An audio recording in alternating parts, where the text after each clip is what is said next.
All right, so a lot of people I've seen in instructing and also in my own career have a little bit of difficulty walking through the flow of electricity as it moves through a circuit and understanding that there are certain truths that cannot be undone.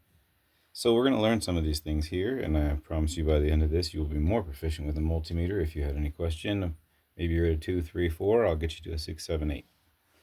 Because I can simulate most things within this circuit, I can make that guarantee. So what I'm going to do here is I'm going to first of all break down that I have two circuits. We have the incandescent lamp here. We're going to identify the components. We have the fuse here, right? That's our fuse protection. We have 1, 2, 3 LED lamps. The LED lamps, those lamps are fed by the 87 pin, which we can see here, painted 87. 85, 30, and 86 are the other identifiable numbers on the back side of a relay. You may also have an 87A. Keep in mind, it's either on one or the other all the time. If it's not energized, it's on the 87 or the 87A. So, depending upon how they set up the circuit. We know we need a coil feed. Let's look down here at this diagram. 85 and 86 feed that coil. That moves that switch from 30 to 87, and that would feed our lights. We can see that. So if we work our way over here to the coil, we have a solid ground here. Okay, so on the other side we have the switch, which at the bottom is receiving power from the battery. So let's take our voltmeter and check the bottom for power. We have power there. We do not have power to the upside of that switch, which is right here. Now, when we throw that, we do have operation of the light. If I removed the ground wire from the light, I wouldn't have operation of the light. Don't confuse that with the switch. So we have the operation of the light. Now we also get power over here to the other side of the relay. So now we have it on 86 and 30. If I remove that switch, I still only have the 30 and 87 has 0.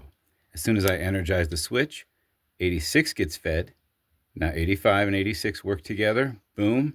87 gets fed. And now I have power to the light. So what happens? A complete circuit requires a power and a ground, right? Let's go up here to this ground open that I created, and we have power on the ground side. Watch it be consumed in the circuit as the circuit operates correctly. Now we have no clear path to ground, clear operation, and the applied voltage now is 1232, which is the same as source voltage. Okay, so let's now turn this light off, or rather, let's turn this off.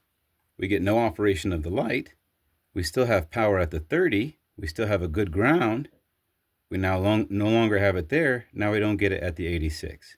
So you see the coil, without it being energized, it will shut that light off even if the circuit is closed on the ground side.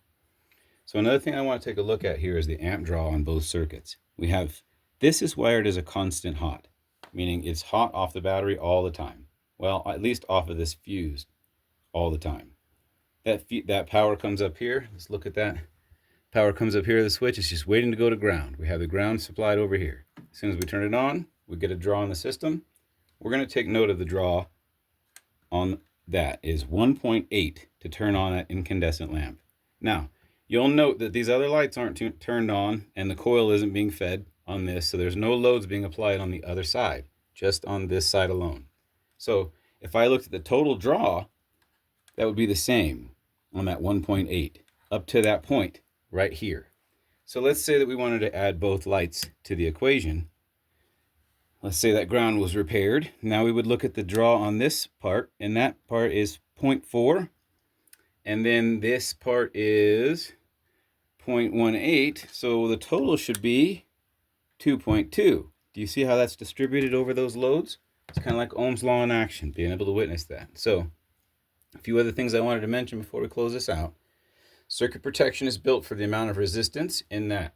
We know that's 1.3 ohms of resistance in that light bulb, which means it's going to require some amperage to get through it. Now, if it was, a 15 ohms of resistance, or let's say that it was a huge motor I was trying to operate, that would require more power to get that motor operating, like a starter motor. So I would have to have greater fuse protection. I'll harp on fuse protection because I don't think people pay as much time on the applied powers and grounds have to be good and clean, all the good coppers, And if they're not, at each point I have an opportunity of failure within this system. You can see a very simple circuit has many opportunities of failure. So I hope this is helpful. And if there are any questions about this, please contact me and let me know. I can't think of anything else I haven't covered. So have a good evening.